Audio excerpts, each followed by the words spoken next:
Okay, the last thing I want to talk about is learning development, rewards, and the workplace environment itself. So let's kick off by talking about L&D. A big part of innovation, of course, is competency. I said that we we want to encourage experimentation, but we want to be intolerant to incompetence.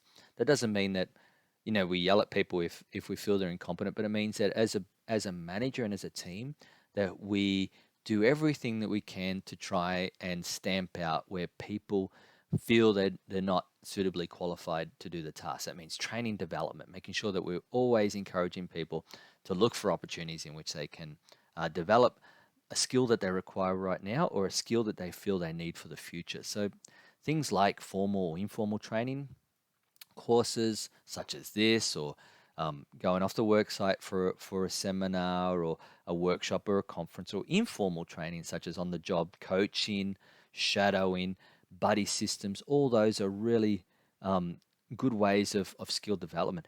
Coaching and mentoring, coaching where we're working closely with someone to learn a skill.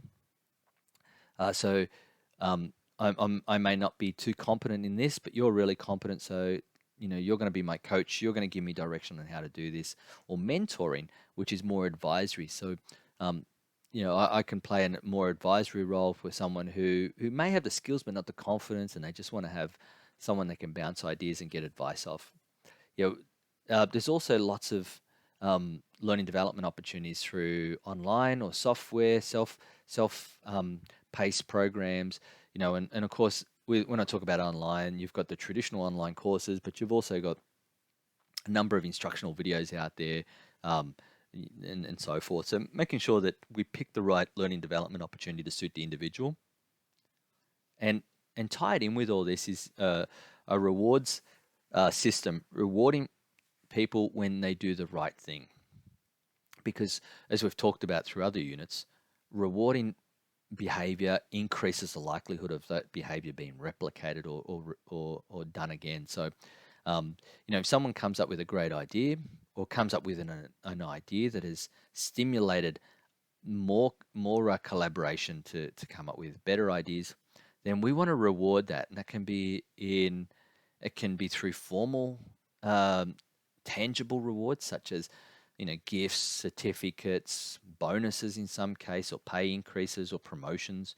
These are all tangibles, but most commonly through intangibles or the more um, non-physical stuff, such as appreciation, acknowledgement. So saying thank you to someone, or just sharing it with the team, and taking a moment to genuinely appreciate someone's contribution to that. It's sometimes even just a morning tea, or um, a get together as a team to celebrate something can be really good. Sending out an email to the team to thank them, or some form of newsletter.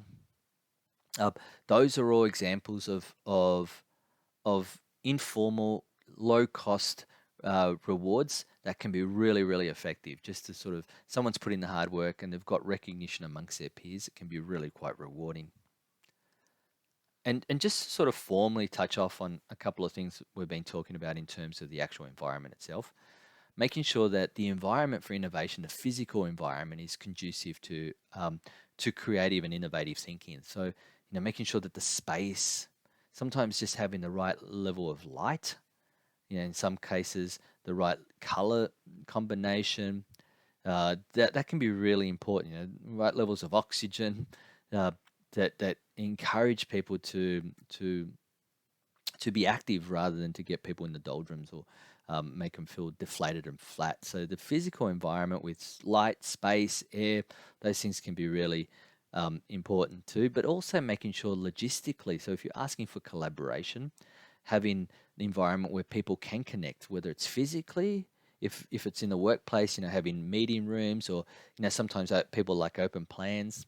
Um, that can be really important. If it's not physical, it's about having the right software in place so people can connect, whether it's through instant messaging, or Teams, or Skype, or whatever the platform of your preference. And of course, things like making sure that there's an environment of trust, an environment of openness. that there is that sense of excitement and lightheartedness, even though the work is serious, that people have the freedom and autonomy within their scope to be able to make decisions and work and have the confidence to be able to do that. Those things are really important in terms of having the right innovative environment. And just in communication, just going back to those values of important relationship building, so open and honest and constructive communication and feedback. That people are there supportive in a sense of providing advice when required, motivation when required, and a sense of non-judgmental, so that we can be constructive without actually judging the individual. And those things are really important. And just in terms of process, making sure that we have the right processes in place to raise ideas and suggestions, the right processes in place to get collaboration from others, the right processes in place for managing risks and creating time, um, and for constructive debate, such as the critical thinking tools that we talked about earlier, the right processes in place for professional development, and the right processes and tools as well. So making sure that people have, whether it's the time or the money or the equipment required to be innovative. Sometimes that can be about having the space, having the technology. It can be about having simple things like whiteboards and so forth, or the documents in which to raise and work through an idea.